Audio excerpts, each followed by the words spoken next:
평생을 바쳐 키운 자식들이 떠난 뒤 남은 건 텅 빈 집과 멈춰버린 시계 소리뿐이었어요. 72살 박순옥 할머니는 매일 아침 5시에 눈이 떠졌습니다. 누구도 깨울 사람이 없는데 몸에 밴 습관이란 참 무서운 거였어요. 부엌에 서서 냉장고 문을 열었어요. 텅 빈 선반이 쓸쓸하게 바라봤습니다. 혼자 먹을 밥을 짓는 게 어느 순간부터 귀찮아졌거든요. 식은 밥에 물 말아 김치 한 조각 얹어 먹는 게 일상이 되어버렸어요. 오늘도 하루가 시작이구나. 혼잣말이 늘었어요. 말을 안 하면 목소리가 안 나올 것 같아서였어요. 텔레비전을 켜놓고 하루 종일 보는 것도 사실은 사람 목소리가 그리워서였습니다. 남편 김판수 씨가 세상을 떠난 지 벌써 5년이 지났어요. 처음엔 너무 슬퍼서 매일 울었는데 이제는 그 슬픔마저 무뎌졌어요. 무뎌진 게 더 슬프다는 걸 알게 됐습니다.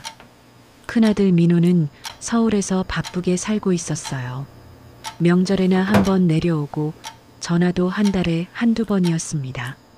손주들 목소리라도 들으면 좋으련만 아이들은 할머니 전화를 받기 싫어했어요. 게임하느라 바쁘다고 했습니다. 작은 딸 미영이는 미국에 있었어요. 1년에 한 번 화상 통화하면 다행이었습니다. 시차 때문에 연락이 어렵다고 했지만 순옥 할머니는 알고 있었어요. 핑계라는 걸요. 그래도 원망은 안 했어요. 자식들 잘 되라고 허리 휘어지게 고생한 게 엄만데 그 고생이 헛되지 않았다는 게 위안이었습니다. 다만 가끔, 아주 가끔 생각했어요. 그토록 바라던 자식들의 성공이 이렇게 외로울 줄은 몰랐다고요. 어느 날 아침 평소처럼 동네 마트에 갔어요. 두부 한 모와 파 한 단, 그게 전부였습니다. 혼자 먹으니까 많이 살 필요가 없었어요. 계산대 앞에 줄을 서는데 앞에 선 할아버지가 지갑을 뒤적이고 있었어요. 한참을 찾더니 난처한 표정을 지었습니다. 아이고, 지갑을 집에 놓고 왔네. 할아버지 얼굴이 빨갛게 달아올랐어요. 젊은 점원이 짜증스러운 표정을 지었습니다. 할아버지, 계산 안 하시면 다음 손님 먼저 할게요. 그 순간 순옥 할머니가 나섰어요. 내가 계산할게요. 얼마예요? 할아버지가 손사래를 쳤습니다. 아니, 어떻게 모르는 사람한테 뭘 어떻게 해요? 우리 나이에 그런 게 뭐가 중요해요? 얼마 안 되잖아요. 할아버지 장바구니에는 계란 한 판과 라면 몇 봉지가 들어 있었어요. 10,000원도 채 안 되는 금액이었습니다. 계산을 마치고 밖으로 나왔어요. 할아버지가 쩔쩔매며 따라왔습니다. 정말 고맙습니다. 제가 어떻게 갚아야 할지. 갚긴 뭘 갚아요. 저도 언젠가 이런 일 당할 수 있잖아요. 할아버지가 멋쩍게 웃었어요. 그 웃음이 순박해 보였습니다. 제 이름은 이장수라고 합니다. 혹시 성함이? 박순옥이에요. 저기 삼거리 지나서 빨간 대문집에 살아요. 아, 거기요? 저는 그 앞 파란 대문집인데. 알고 보니 바로 이웃이었어요. 같은 동네에 살면서 한 번도 마주친 적이 없었다니. 둘 다 웃음이 났습니다. 그럼 내일 제가 돈 갚으러 갈게요. 아이고, 됐어요. 그냥 차나 한 잔 하러 오세요. 순옥 할머니도 무심코 던진 말이었어요. 그런데 장수 할아버지 눈이 반짝였습니다. 정말요? 그럼 내일 오후에 가도 될까요? 그러세요. 헤어지고 집에 돌아오는 길 순옥 할머니 발걸음이 이상하게 가벼웠어요. 오랜만에 사람과 대화를 나눠서일까요? 아니면 내일 누군가 찾아온다는 기대감 때문일까요? 그날 밤 잠이 잘 왔어요. 평소에는 새벽 2, 3시까지 뒤척이곤 했는데 이상하게 마음이 편안했습니다. 다음 날 오후 정말로 초인종이 울렸어요. 안녕하세요. 어제 그 사람입니다. 장수 할아버지가 손에 뭔가를 들고 서 있었어요. 살펴보니 찹쌀떡이었습니다. 이건 뭐예요? 어제 신세 졌는데 빈손으로 오기 못해서요. 근처 떡집에서 샀어요. 아이고, 이런 거 안 사오셔도 되는데. 입으로는 그렇게 말했지만 마음은 따뜻해졌어요. 누군가 자신을 위해 뭔가를 준비해 왔다는 게 얼마만인지 몰랐습니다. 거실로 안내하고 보리차를 끓였어요. 장수 할아버지가 주위를 둘러보았습니다. 혼자 사시나 봐요? 네. 남편이 5년 전에 갔어요. 저도 3년 됐습니다. 아내가 먼저 서로의 사연을 나누기 시작했어요. 장수 할아버지는 74살이었습니다. 평생 버스 기사로 일했고 은퇴 후에는 혼자 지내고 있었어요. 자녀분은요? 아들이 하나 있는데 부산에 살아요. 바쁘다고 잘 못 와요. 저도 마찬가지예요. 아들은 서울, 딸은 미국에 있어요. 비슷한 처지였습니다. 자식들은 멀리 있고 노년은 외롭고 서로 고개를 끄덕이며 공감했어요. 그래도 건강하니까 다행이에요. 장수 할아버지가 말했습니다. 맞아요. 아프면 자식들 불러야 하는데 그게 제일 미안하더라고요. 그러니까요. 최대한 안 아프고 살아야죠. 보리차를 마시며 이런저런 이야기를 나눴어요. 날씨 이야기, 동네 이야기, 옛날 이야기.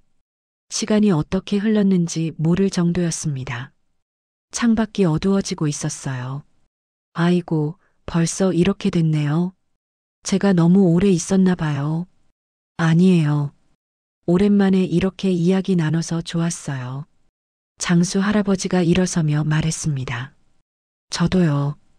혼자 있으니까 말할 상대가 없어서 답답했는데 오늘 정말 즐거웠습니다. 현관까지 배웅했어요. 조심히 가세요. 네. 또 놀러 와도 될까요? 순옥 할머니가 웃었습니다. 그러세요. 언제든 오세요. 문을 닫고 돌아서는데 가슴이 이상하게 두근거렸어요. 72살 나이에 이런 기분을 느끼다니 스스로도 놀랐습니다. 그로부터 일주일이 지났어요. 장수 할아버지는 약속대로 또 찾아왔습니다. 이번에는 감귤을 한 봉지 들고 왔어요. 제주도 친척이 보내줬는데 혼자 먹기 많아서요. 감사해요. 들어오세요. 또다시 보리차를 마시며 이야기꽃을 피웠어요. 이번에는 젊었을 때 이야기를 나눴습니다. 저는 24살에 결혼했어요. 장수 할아버지가 추억에 잠긴 표정으로 말했습니다. 중매였어요. 처음 봤을 때 참 예쁘다고 생각했는데 막상 살아보니까 예쁜 것보다 마음이 더 고운 사람이더라고요. 좋은 분을 만나셨네요. 네. 그래서 더 보내기 아까웠어요. 잠시 침묵이 흘렀어요. 순옥 할머니도 자신의 이야기를 꺼냈습니다. 저도 중매 결혼이었어요. 처음에는 정이 없었어요. 그런데 살다 보니까 정이 사랑보다 깊더라고요. 맞아요. 우리 세대는 그랬죠. 남편이 갈 때 제 손을 꼭 잡고 그러더라고요. 미안하다고. 먼저 가서 미안하다고. 눈물이 핑 돌았어요. 장수 할아버지가 조용히 손수건을 건넸습니다. 울어도 돼요. 저도 아직 울 때가 있어요. 그 말에 순옥 할머니가 더 울었어요. 누군가 자신의 슬픔을 이해해준다는 게 이렇게 위로가 될 줄 몰랐습니다. 한참을 울고 나니 마음이 후련해졌어요. 죄송해요. 별것도 아닌데 울고. 별것 아니긴요. 사람이 그리운 거잖아요. 장수 할아버지의 말이 가슴에 박혔어요. 맞아요. 사람이 그리웠던 거예요. 남편도 자식들도 그 모든 온기가 그리웠던 겁니다. 3달이 흘렀어요. 장수 할아버지와의 만남은 어느새 일상이 되었습니다. 일주일에 2~3번은 꼭 만났어요. 함께 산책도 하고 시장도 가고 가끔은 같이 밥도 지어 먹었습니다. 동네 사람들이 수군거리기 시작했어요. 저 두 분 사귀는 거 아니야? 아이고, 저 나이에 무슨. 순옥 할머니 귀에도 들어왔어요. 처음에는 신경 쓰였습니다. 하지만 장수 할아버지가 말했어요. 남들이 뭐라고 하든 우리가 좋으면 되는 거 아닙니까? 그래도 창피하잖아요. 뭐가 창피해요? 외로운 사람끼리 의지하는 건데. 그 말이 맞았어요. 외로운 사람끼리 의지하는 것. 그게 뭐가 나쁜 걸까요? 어느 날 저녁 장수 할아버지가 진지하게 말을 꺼냈어요. 순옥 씨, 네, 우리 같이 살까요? 심장이 멎는 것 같았어요. 네, 뭐라고요? 같이 살자고요. 어차피 둘 다 혼자잖아요. 밥도 따로 지어 먹고 저녁이면 텔레비전이나 보고 그러느니 같이 살면 덜 외롭지 않겠어요? 순옥 할머니는 아무 말도 하지 못했어요. 너무 갑작스러웠습니다. 생각해봐요. 급하게 대답 안 해도 돼요. 그날 밤 잠이 오지 않았어요. 장수 할아버지의 제안이 계속 머릿속을 맴돌았습니다. 같이 산다는 게 무슨 의미일까요? 재혼? 동거? 아니면 그냥 룸메이트? 고민이 깊어질수록 한 가지 생각이 떠올랐어요. 자식들. 민호와 미영이가 알면 뭐라고 할까요?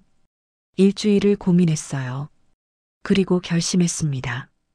자식들에게 먼저 이야기하자고 큰아들 민호에게 전화를 걸었어요. 민호야, 엄마한테 할 말이 있어. 무슨 일이에요? 아프세요? 아니, 그런 거 아니고. 사정을 설명했어요. 동네에 좋은 분이 있다고. 혼자 계시는 할아버지인데 같이 살자고 했다고. 전화기 너머로 긴 침묵이 흘렀어요. 엄마, 그게 무슨 소리예요? 그러니까 외롭잖아. 혼자 있으니까. 그래서 남자분이랑 같이 살겠다고요? 엄마 나이가 몇인데요? 민호의 목소리가 날카로워졌어요. 나이가 뭐 어때서? 창피하게 왜 그러세요? 주변에서 뭐라고 하겠어요? 민호야, 저는 반대예요. 절대 안 돼요. 뚝, 전화가 끊어졌어요. 순옥 할머니는 한참 동안 전화기를 바라보았습니다. 가슴이 먹먹했어요. 자식이 저렇게 나올 줄은 몰랐습니다. 미국에 있는 미영이에게도 연락했어요. 반응은 비슷했습니다. 엄마, 진심이에요? 아빠 돌아가신 지 얼마나 됐다고. 5년 됐잖아. 그래도 그렇지. 다른 남자분이랑 같이 산다는 게 말이 돼요? 외로워서 그래. 엄마 혼자 있는 거 너희가 알아? 그럼 요양원에 가시든가요. 아니면 제가 사람 구해드릴게요. 사람? 무슨 사람? 도움이요. 집안일 도와주고 말벗도 해주는 사람이요. 순옥 할머니는 한숨이 나왔어요. 난 그런 거 원하는 게 아니야. 그럼 뭘 원하세요? 그냥 사람이 그리운 거야. 진심으로 날 걱정해주는 사람. 같이 밥 먹고 같이 텔레비전 보고 아프면 손잡아주는 사람. 전화기 너머로 미영이 한숨소리가 들렸어요. 엄마, 시간 좀 줘요. 제가 생각해 볼게요. 알았어. 전화를 끊고 거실에 앉았어요. 창밖으로 해가 지고 있었습니다. 붉은 노을이 온 세상을 물들이고 있었어요. 자식들이 반대하면 어떻게 해야 할까요? 포기해야 할까요? 아니면 내 마음대로 해야 할까요? 며칠 후 장수 할아버지를 만났어요. 공원 벤치에 나란히 앉았습니다. 자녀분들한테 말씀하셨어요? 네. 뭐라고 하던가요? 순옥 할머니는 고개를 숙였어요. 반대해요. 둘 다. 장수 할아버지가 한숨을 내쉬었습니다. 저도 아들한테 말했어요. 마찬가지더라고요. 뭐라고 하던가요? 아버지 나이에 무슨 그런 생각을 하냐고. 돌아가신 어머니한테 부끄럽지 않냐고. 두 사람은 한참 동안 말이 없었어요. 가을바람이 낙엽을 굴려보냈습니다. 어떻게 할까요? 순옥 할머니가 물었어요. 글쎄요. 저도 모르겠어요. 자식들 말 들어야 할까요? 장수 할아버지가 고개를 저었습니다. 저는 잘 모르겠어요. 자식들 말도 맞는 것 같고, 우리 마음도 틀린 건 아닌 것 같고, 맞아요. 둘 다 맞는 것 같아요. 그런데 말이에요, 순옥 씨. 네, 저는 후회하고 싶지 않아요. 순옥 할머니가 고개를 들었어요. 후회요? 네. 아내가 죽고 나서 많이 후회했어요. 더 잘해줄 걸, 더 많이 사랑한다고 말할 걸. 그런 후회요. 장수 할아버지의 눈에 눈물이 어렸어요. 이제 얼마 남지 않은 인생인데 또 후회하면서 살고 싶지 않아요. 순옥 할머니도 눈물이 났어요. 저도요. 저도 후회하고 싶지 않아요. 그럼 우리 그냥 우리 마음대로 하면 안 될까요? 자식들이 뭐라고 해도요? 자식들은 자기 삶이 있잖아요. 우리 삶은 우리 거예요. 그 말이 마음에 와닿았어요. 맞아요. 자식들은 자기 삶을 살고 있어요. 우리 삶을 대신 살아주지 않아요. 알았어요. 같이 살아요. 순옥 할머니가 대답했어요. 장수 할아버지가 손을 잡았습니다. 주름진 손이 따뜻했어요. 고마워요. 정말 고마워요. 그로부터 한 달 후 두 사람은 함께 살기 시작했어요. 장수 할아버지가 순옥 할머니 집으로 들어왔습니다. 결혼식은 하지 않았어요. 그냥 조용히 혼인신고만 했습니다. 동사무소에서 서류를 내밀 때 직원이 의아한 표정을 지었어요. 혼인신고요? 본인들 거 맞으시죠? 네. 아, 네. 알겠습니다. 서류를 처리하는 동안 두 사람은 손을 꼭 잡고 있었어요. 70이 넘어 다시 신혼이 되다니 우습기도 하고 감격스럽기도 했습니다. 민호와 미영이는 여전히 반대했어요. 한동안 연락도 끊겼습니다. 하지만 두 사람은 흔들리지 않았어요. 언젠가 이해해 줄 거예요.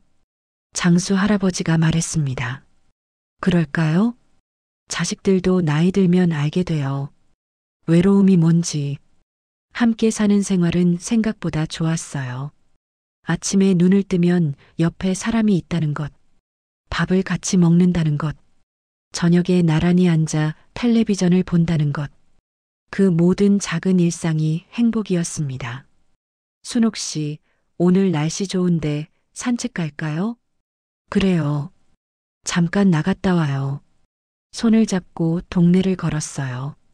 사람들이 쳐다봐도 신경 쓰지 않았습니다. 우리가 행복하면 된 거예요. 공원 벤치에 앉아 도시락을 먹었어요. 순옥 할머니가 싸온 김밥이었습니다. 맛있네요. 그래요? 오랜만에 만들어서 맛이 어떨까 했는데, 혼자 먹을 때는 대충 먹었는데 같이 먹으니까 뭘 먹어도 맛있어요. 장수 할아버지의 말에 순옥 할머니가 웃었어요. 저도요. 요리하는 게 다시 즐거워졌어요. 해가 중천에 떴어요.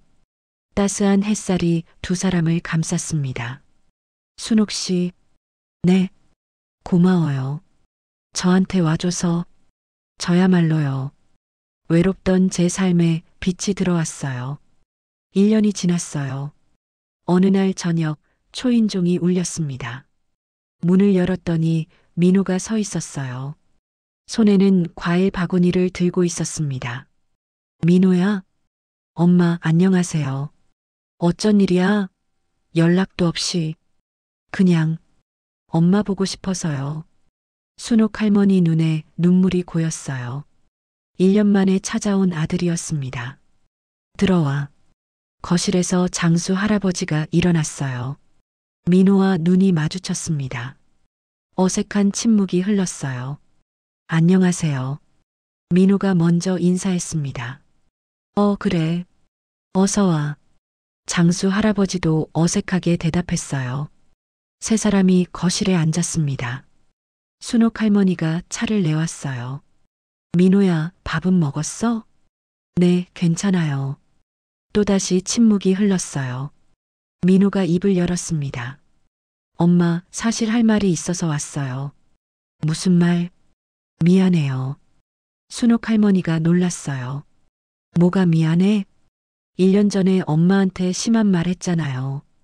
그거 계속 마음에 걸렸어요. 괜찮아. 이해해.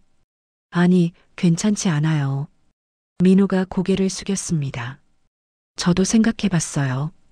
엄마가 왜 그런 선택을 했는지. 처음에는 이해가 안 됐는데 시간이 지나니까 조금씩 알 것 같더라고요. 그래. 네. 저도 가끔 외롭거든요. 직장 다니고 애들 키우느라 바쁘지만 그래도 가끔 외로울 때가 있어요. 근데 엄마는 혼자서 매일 그런 거잖아요.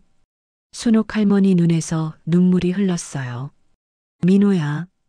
그래서 사과하러 왔어요. 그리고 민호가 장수 할아버지를 바라봤습니다.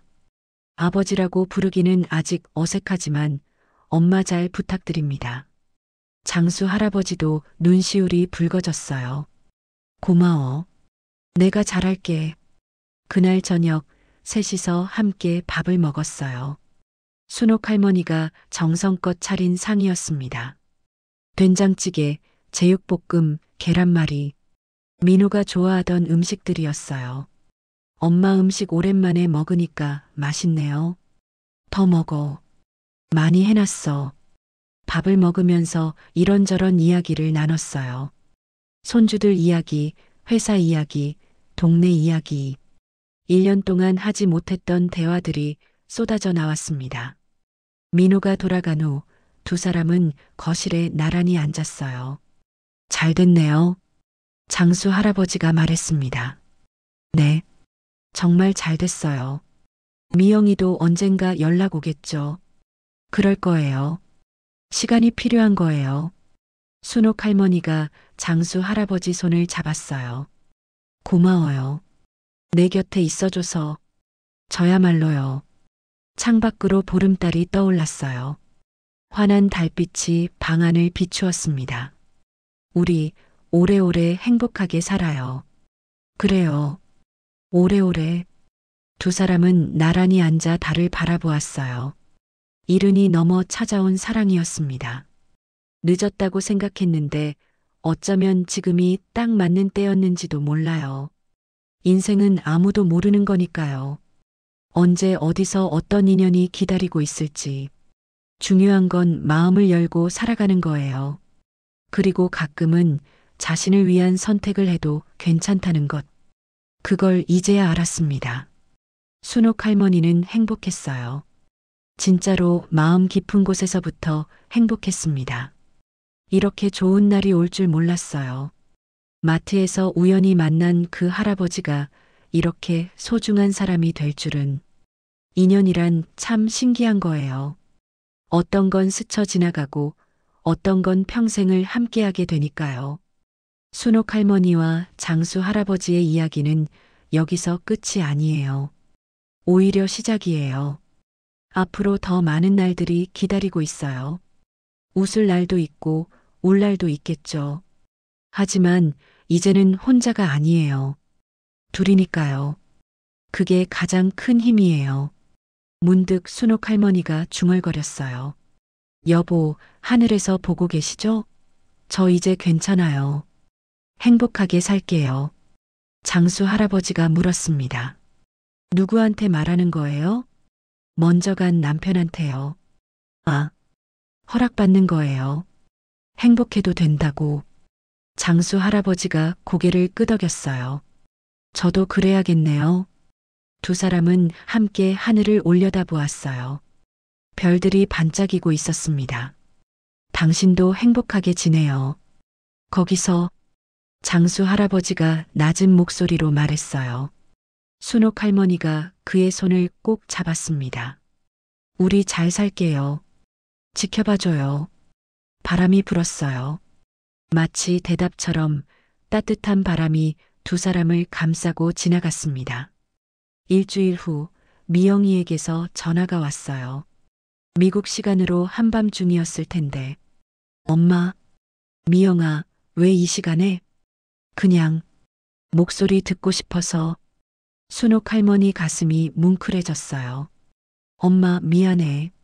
나도 오빠처럼 생각해 봤어. 그래. 엄마가 행복하면 된 거잖아. 내가 뭐라고 반대를 해. 미영아, 다음에 한국 가면 인사드릴게요. 그분한테. 그래. 고마워. 전화를 끊고 나서 순옥 할머니는 한참을 울었어요. 장수 할아버지가 등을 토닥여 주었습니다. 다 잘 될 거예요. 네. 다 잘 될 거예요. 진짜로 그랬어요. 모든 게 잘 되고 있었습니다. 늦게 찾아온 사랑이 이렇게 따뜻할 줄 몰랐어요. 그리고 자식들의 이해가 이렇게 고마울 줄도. 순옥 할머니는 생각했어요. 살아오면서 많은 일이 있었지만 지금 이 순간이 가장 행복하다고. 비록 몸은 늙었지만 마음은 여전히 살아있다고. 그리고 앞으로도 계속 살아갈 거라고. 사랑하는 사람 곁에서